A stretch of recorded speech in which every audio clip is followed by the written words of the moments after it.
They stood in the darkness, 300 men surrounded by an army of 135,000 enemy soldiers. Each man held a clay jar with a torch hidden inside and a trumpet in the other hand. One wrong move, and they would all die. This is the story of the greatest military upset in human history, where God chose the weakest army to win the most impossible battle. Before we dive into this incredible true story, I need to ask you something. If you enjoy stories like this that bring ancient history to life, please hit that subscribe button right now. It is completely free, and it is the best way to support this channel, so we can keep bringing you these amazing stories. Now let's get into it. Our story begins in ancient Israel. Around 1100 BC, the land was in chaos. The Israelites had turned away from God and were doing whatever they wanted. There was no king, no unified government, and everyone just did what seemed right in their own eyes. Because of this rebellion, God allowed their enemies to oppress them. This time, the enemy was the Midianites. The Midianites were a nomadic people who lived in the desert regions. They were ruthless raiders who swept through the land like locusts. For 7 years, they terrorized Israel. Every year during harvest time, the Midianites would come with their camels and tents. They would set up camp in the valleys and completely destroy the crops. They killed the sheep, cattle, and donkeys. They left nothing for Israel to eat. The Israelites were so afraid that they made hiding places in the mountains. They lived in caves and strongholds just to survive. Imagine working all year to grow your food, only to have everything stolen right when you're about to harvest it. This happened year after year after year. The people of Israel were starving and desperate. Finally, they cried out to God for help. God heard their cry and decided to rescue them. But he was going to do it in the most unexpected way possible. Enter Gideon. Gideon was not a warrior. He was not a leader. He was just a regular guy trying to survive. One day, Gideon was hiding in a wine press, secretly threshing wheat. Normally, you thresh wheat out in the open, where the wind can blow away the chaff. But Gideon was doing it in a wine press, which is like a big hole in the ground, because he was terrified the Midianites would see him and steal his grain. While he was working in fear and hiding, an angel appeared to him. The angel said something that must have seemed ridiculous to Gideon. The angel said, "The Lord is with you, mighty warrior." Gideon looked around. Mighty warrior? Me? He must have thought the angel had the wrong person. Gideon responded with doubt and frustration. He basically said, "If God is with us, why is all this terrible stuff happening to us? Where are all the miracles our ancestors told us about? God has abandoned us and handed us over to the Midianites." But the angel, who was actually the Lord himself appearing in human form, looked at Gideon and gave him a mission. "Go in the strength you have and save Israel from the Midianites. I am sending you." Gideon couldn't believe what he was hearing. He immediately started making excuses. "How can I save Israel? My clan is the weakest in the tribe of Manasseh, and I'm the least important person in my family." God's response was simple and powerful. "I will be with you. You will strike down all the Midianites as if they were just one man." Gideon still wasn't convinced. He asked God for a sign to prove this was really happening. God patiently gave him sign after sign. First, Gideon prepared an offering of meat and bread. When the angel touched it with his staff, fire consumed it completely. Then the angel disappeared. Gideon realized he had been speaking with God himself and feared he would die. But God reassured him that he would be okay. That very night, God gave Gideon his first assignment.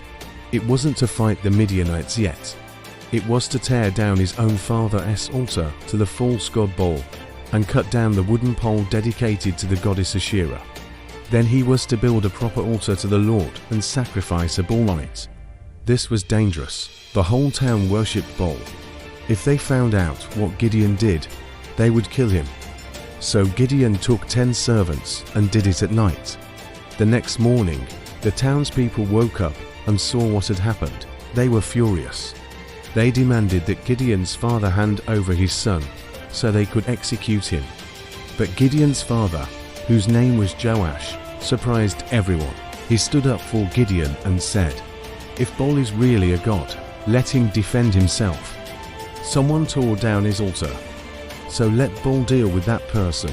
This moment changed everything. From that day forward, Gideon was called Jerubbaal, which means let Baal contend with him. Gideon had passed his first test. He had stood up against the false gods that had led Israel into trouble. Now he was ready for the real battle. Soon after, the Midianites gathered together with their allies, the Amalekites and other eastern peoples. They crossed the Jordan River and camped in the valley of Jezreel. Their army was massive, like a swarm of locusts. Their camels were too many to count. Ancient sources suggest there were about 135,000 soldiers. This was one of the largest armies ever assembled in that region at that time. The Spirit of the Lord came upon Gideon. He blew a trumpet to rally his own clan, and he sent messengers throughout several tribes of Israel. Thousands of men responded to his call, but Gideon still had doubts. He went to God and asked for another sign. He put a wool fleece on the ground and asked God to make the fleece wet with dew, while the ground around it stayed dry. The next morning, Gideon squeezed enough water from the fleece to fill a bowl, and the ground was completely dry. Then Gideon asked God to do the opposite the next night, to make the fleece dry while the ground was wet. God patiently did this too. The fleece was dry and the ground was soaking wet. Now Gideon knew for certain that God was with him. He gathered his army and camped near the enemy. 32,000 Israelite soldiers showed up ready to fight against 135,000 enemy soldiers. These weren't great odds, but at least they had a fighting chance. But then God said something shocking. "You have too many men." Gideon must have thought he misheard. Too many men. "We're already outnumbered 4-1. But God explained his reasoning. If Israel won this battle with 32,000 men, they would think they won by their own strength. They would boast and say they saved themselves. God wanted to make it absolutely clear that he was the one who would win this battle, not human strength or military might. So God told Gideon to make an announcement to the troops. Anyone who is afraid can go home. Imagine being Gideon and having to say that. You about to fight the biggest battle of your life, and you telling your soldiers they can leave if they scared. But Gideon obeyed. He made the announcement. 22,000 men turned around and went home. That's more than 2/3 of the army. Only 10,000 remained. Now the odds were even worse, about 13-1. But Gideon probably thought, "Okay, this is it. We'll fight with these 10,000 brave men." Then God spoke again. "There are still too many men." At this point, Gideon must have been completely confused. God told him to take the men down to the water and watch how they drink. Most of the men got down on their knees and put their faces in the water to drink. But 300 men brought the water up to their mouths with their hands, lapping it like a dog, while remaining alert and watching for danger. God told Gideon to separate these 300 men from the rest. These were the men who would fight. The other 9,700 were sent home. Now Gideon had only 300 soldiers against an army of 135,000. The odds were 450-1. This was humanly impossible. There was absolutely no way 300 men could defeat such a massive army in conventional warfare. But that was exactly the point. God was setting up a situation where only he could get the credit for the victory. That night, God told Gideon to go down to the enemy camp. "If you're afraid, take your servant Purah with you," God said. Notice that God didn't criticize Gideon for being afraid. He understood that Gideon was human, and this situation was terrifying. So Gideon and Purah sneaked down to the edge of the enemy camp. The Midianites and their allies were spread out in the valley like a massive swarm. Their camels were like sand on the seashore, countless. As Gideon crept close, he overheard two enemy soldiers talking. One soldier was telling the other about a dream he had. In the dream, a round loaf of barley bread came tumbling into the Midianite camp. It struck a tent with such force that the tent collapsed. The other soldier immediately understood the meaning. This can only be the sword of Gideon son of Joash, the Israelite. God has given the Midianites and the whole camp into his hands. When Gideon heard this, he was amazed. The enemy was already afraid of him. God had sent him to overhear this conversation, to strengthen his faith. Gideon worshipped God right there, then hurried back to his camp. He woke up his men with confidence. "Get up. The Lord has given the Midianite camp into your hands." Now came the unusual battle plan. Gideon divided the 300 men into 3 groups of 100 each. He gave each man 3 things: a trumpet, an empty clay jar, and a torch to put inside the jar. These weren't weapons of war, they were just ordinary objects. No swords, no spears, no shields, just trumpets, jars, and torches. Gideon told them the plan. "Watch me and do exactly what I do. When we reach the edge of the camp, do what I do.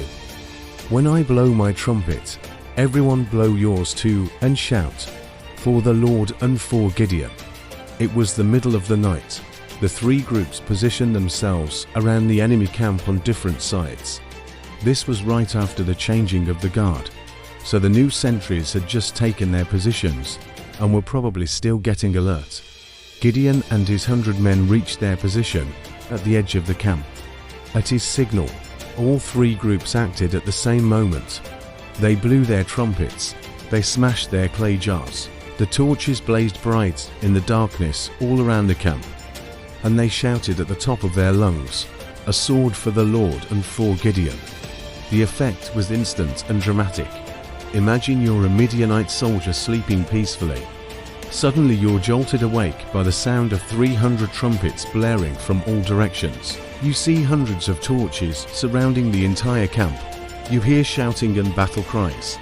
In your confusion and panic, you think you're surrounded by a massive army. The Midianites erupted in chaos, in the darkness and confusion. They couldn't tell who was who. They started fighting each other. They thought they were being attacked by enemies, but they were actually killing their own soldiers. The entire army panicked and tried to flee. God had set each man's sword against his fellow soldier throughout the whole army. Meanwhile, Gideon's 300 men just stood in their positions, holding their torches and blowing their trumpets. They didn't have to fight. God was doing the fighting for them. The massive Midianite army fled in terror. They ran toward the Jordan River, trying to escape. Gideon sent messengers to the other tribes of Israel, the men who had been sent home earlier, and others from different tribes, came down to chase the fleeing enemy. They captured the crossing points of the Jordan River and cut off the Midianites' escape routes. 2 Midianite leaders, Oreb and Zeb, were captured and killed. But the battle wasn't over yet. Gideon and his 300 men, exhausted but determined, continued to chase the remaining Midianite kings, Zebah and Zalmunna. They crossed the Jordan and pursued the enemy deep into the wilderness. The men of 2 Israelite towns, Sukkot and Peniel, refused to give Gideon's exhausted soldiers food. They didn't believe Gideon could actually defeat the Midianite kings. Gideon told them he would deal with them later. He kept pursuing. Finally, Gideon found the remaining Midianite army of about 15,000 men. Gideon attacked them by surprise. The entire army fled in panic, and Gideon captured the 2 kings, Zebah and Zalmunna. On the way back, Gideon kept his promise to the towns that had refused to help. He disciplined the leaders of Sukkot and Peniel for their lack of faith and support. Then he dealt with the captured Midianite kings. He asked them about men they had killed at Mount Tabor. When they described the men, Gideon realized they were his own brothers. Zebah and Zalmunna had killed Gideon's brothers in an earlier raid. Gideon executed them for this. The victory was complete. Israel had defeated their oppressors. A nation that had been terrorized and starved for 7 years was finally free. The people of Israel were so grateful to Gideon that they came to him with an offer. "Rule over us," they said. "You, your son, and your grandson should be our kings." because you rescued us from the Midianites." This was a huge moment. Gideon had power, popularity, and the people's support. He could have established a dynasty and made himself king, but Gideon gave the right answer. "I will not rule over you, nor will my son. The Lord will rule over you." Gideon understood that God was the true king of Israel. He refused to take glory that belonged to God. However, Gideon did make one request. He asked that each man give him a gold earring from their plunder. The Midianites had worn gold jewelry, and there was plenty to go around. The people gladly agreed. They spread out a garment, and each man threw in a gold earring from his share of the plunder. The total weight of the gold was about 43 pounds, plus additional ornaments, pendants, and purple garments worn by the Midianite kings. With this gold, Gideon made something that would later become a problem. He made an ephod, which was a priestly garment, and put it in his hometown of Ophrah.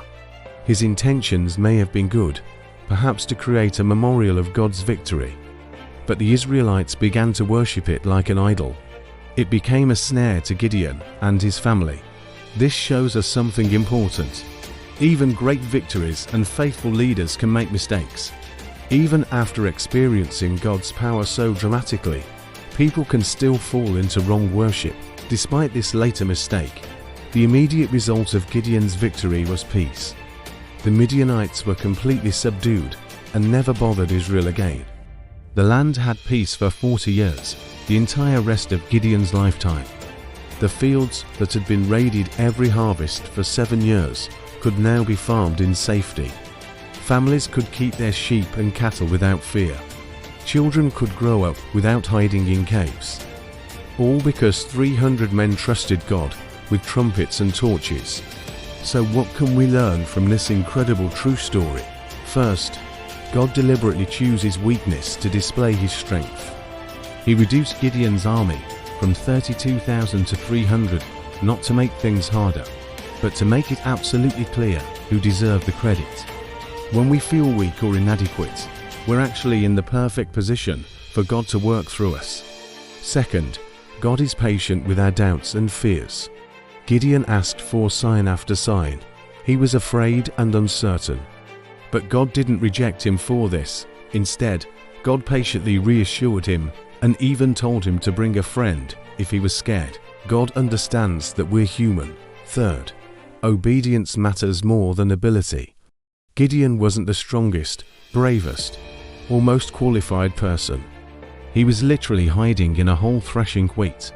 But when God called him, he eventually obeyed, even when the instructions seemed crazy. The battle was won not through superior tactics or weapons, but through simple obedience to God's unusual plan. Fourth, the battle belongs to the Lord. Gideon's men didn't fight in the conventional sense. They just made noise and held torches, while God caused the enemy to destroy themselves. Sometimes the most spiritual thing we can do is stand in our position, do what God said, and watch him work. Fifth, we have to deal with the false gods in our own lives before we can be used powerfully by God. Gideon's first assignment wasn't to fight Midianites. It was to tear down the false altar in his own family. We can't effectively fight external battles if we're compromising with internal idols. Sixth, God's ways don't make sense to human logic. Reducing the army, using musical instruments instead of weapons, and attacking at night with torches. None of this follows military strategy. But God's ways are higher than our ways. What seems foolish to humans can be the wisdom of God. Seventh, even faithful people can make mistakes after great victories. Gideon did something amazing, but he later created an ephod that became an idol. Success doesn't make us immune to error. We need to stay humble and keep seeking God, even after victories. The story of Gideon reminds us that God is always looking for people he can work through. Not perfect people, but available people. People who will say yes even when they're afraid. People who will obey even when the instructions seem impossible. People who will give God the glory instead of taking it for themselves. In ancient times, armies won battles through superior numbers, better weapons and strategic positions. The Midianite army had all of these advantages. They outnumbered Israel by a huge margin. They had camels, which gave them speed and mobility in desert warfare. They had years of successful raiding experience. They were positioned in a strong location. By every military calculation, Israel should have been completely destroyed. But God turned conventional warfare on its head. He proved that numbers mean nothing to him. He proved that weapons are irrelevant when he fights for you. He proved that the impossible becomes possible when he is on your side. The story also reveals something about how God sees us versus how we see ourselves. When the angel first appeared to Gideon, he called him a mighty warrior. Gideon saw himself as weak, insignificant, and from the least important family. But God saw his potential, not his current state. God saw what Gideon would become, not what he was at that moment hiding in fear. This is how God sees each of us. We might see our weaknesses, failures, and limitations, but God sees what we can become when his strength works through our weakness.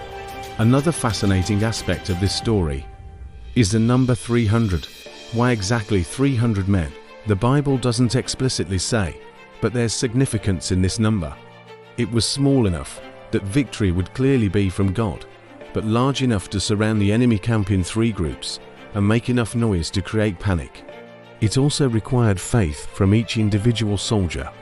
These weren't men hiding in a large army where they could blend in. Each of the 300 had to personally trust God and follow Gideon's unusual instructions. The method of testing at the water also reveals something interesting. The 300 men who lapped water while staying alert showed a combination of taking care of their needs while remaining watchful. They didn't let their guard down completely. God chose men who were both practical and vigilant. The psychological warfare aspect of this battle is brilliant. Everything was designed to create maximum confusion and panic. The timing was perfect, right when guards were changing and people were least alert. The attack came from all sides simultaneously, making the enemy think they were completely surrounded. The noise of 300 trumpets in the quiet of night would be deafening and disorienting. The sudden light from 300 torches in the darkness would blind and confuse soldiers who had been sleeping. And the shouting added to the chaos. The Midianites were defeated before they even knew what was happening. They destroyed themselves in their panic, exactly as God planned. This battle also fulfilled prophecy and demonstrated God's faithfulness to his promises. Generations earlier, God had promised to give the land to Israel and protect them. But this protection was conditional on their faithfulness to him. When Israel turned to other gods, God allowed their enemies to oppress them as discipline. But when they turned back to him, he was quick to rescue them. The story shows God's perfect balance of justice and mercy. Justice, because there were consequences for Israel's rebellion. Mercy, because God still rescued them when they cried out to him. The impact of this victory extended far beyond just one battle. It gave Israel 40 years of peace. That's to generations of children who grew up in safety instead of fear. That's 40 harvests that weren't stolen. That's 40 years of prosperity instead of poverty. One night of obedience by 300 men blessed millions of people for 4 decades. This reminds us that our obedience to God doesn't just affect us. It can have ripple effects that bless many others for years to come. The story of Gideon has inspired people for over 3,000 years. It's been a source of hope for anyone facing impossible odds. It's been an encouragement for anyone who feels too weak or unqualified. It's been a reminder that God specializes in doing the impossible. Throughout history, people facing overwhelming challenges have remembered Gideon and found courage. If God could win with 300 against 135,000, then no situation is too difficult for him. Today, people still face battles that seem impossible. Maybe not military battles, but battles nonetheless. Financial struggles that seem insurmountable. Health challenges that doctors say are hopeless. relationship problems that appear unfixable, addictions that feel too strong to break, dreams that seem too big to achieve. The story of Gideon speaks to all these situations. It says that God is still in the business of doing the impossible. He still chooses the weak to shame the strong. He still wins battles in unexpected ways. He still deserves all the glory when victory comes. The call to us is the same as it was to Gideon. Will we trust God even when His plan doesn't make sense? Will we obey even when we're afraid? Will we give Him the glory when He comes through? Gideon's story is ultimately about faith. Not perfect faith, but real faith that grows through testing. Gideon started as a fearful man hiding in a winepress. He ended as the leader who freed his nation. The difference wasn't that he became braver on his own. The difference was that he learned to trust that God was with him. Each step of obedience, even small ones, built his faith for the next challenge. Tearing down the altar prepared him to reduce the army. Reducing the army prepared him to trust God's unusual battle plan. Trusting the battle plan prepared him to stand firm when the enemy fled. This is how God builds faith in us too. Through small steps of obedience that prepare us for bigger challenges. Through tests that prove His faithfulness and increase our trust. Through victories that belong to Him but that we get to participate in. The trumpet and torch have become symbols of how God works. The trumpet represents the proclamation of truth, making noise for God in a world that needs to hear. The torch represents being a light in the darkness, showing God's truth when everything around is confusion. And the breaking of the jars represents how God has to break our pride and self-sufficiency before His light can shine through us. As long as the torch was hidden in the jar, it couldn't fulfill its purpose. Only when the jar was broken could the light shine out. Sometimes God has to break us, not to destroy us, but so His light can shine through us. This story is found in the Bible in the book of Judges, chapters 6 through 8. It's part of a larger pattern in Israel's history during the time of the Judges. The pattern went like this.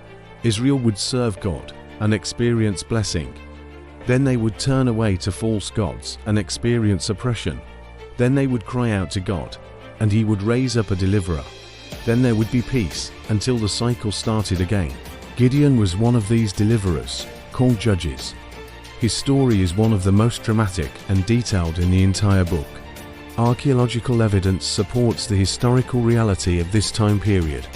The Midianites were a real people who did raid settlements in this region. The use of camels in warfare matches what we know about the time period. The geographical locations mentioned in the story, the Valley of Jezreel, the Jordan River, Mount Tabor, all exist and match the biblical description. This isn't just a made-up story or legend. It's based on real events that happened to real people in a specific time and place. The God who worked through Gideon is the same God who is alive today. He hasn't changed. He's still looking for people who will trust Him with the impossible. He's still choosing the weak and unlikely to do great things for His glory. He's still winning battles in ways that defy human logic. If you're facing something that seems impossible today, remember Gideon. Remember that God reduced the army to show His power more clearly. Your weakness might be the exact qualification God is looking for. Remember that God was patient with Gideon's fears and doubts. It's okay to be afraid, as long as you keep moving forward in obedience. Remember that the battle belongs to the Lord. Your job is to show up, obey, and watch Him work. You don't have to figure out how to win. You just have to trust the one who has already won. Remember that God gave Gideon everything he needed for the battle. He will give you what you need too. Maybe not what you think you need, but what you actually need. And remember that the victory brought 40 years of peace. When God wins your battle, the results last. The story of Gideon's 300 is a story of hope. Hope that no situation is too far gone for God to redeem. Hope that no person is too weak for God to use. Hope that no army is too big for God to defeat. Hope that when we trust Him, He shows up in powerful ways. This is why this story has been told and retold for over 3,000 years. This is why it still inspires people today. This is why I will continue to encourage people who face impossible odds. Because it's not really a story about Gideon. It's a story about God. A God who loves to show his strength through human weakness. A God who wins battles in the most unexpected ways. A God who is faithful to his people even when they've been unfaithful to him. A God who turns impossible situations into incredible victories. That same God is with you today, right now, in whatever you're facing. He's the God of the 300. He's the God of trumpets and torches. He's the God who wins wars without conventional weapons. And he's inviting you to trust him with your impossible situation. Will you be like Gideon and say yes, even though you're afraid?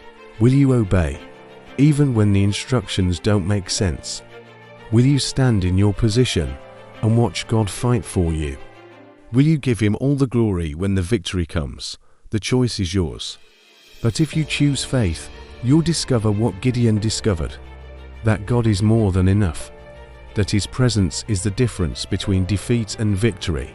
That what's impossible with humans is possible with God. So take courage. Be strong, stand firm, and get ready to see God do the impossible in your life.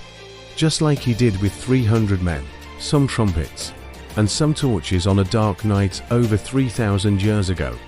Thank you so much for watching this story. If it encouraged you, taught you something, please hit the like button, leave a comment below, and let me know what part of Gideon's story resonated with you most. And if you haven't already subscribed, please do that now so you don't miss future stories like this one. God bless you, and I'll see you in the next video.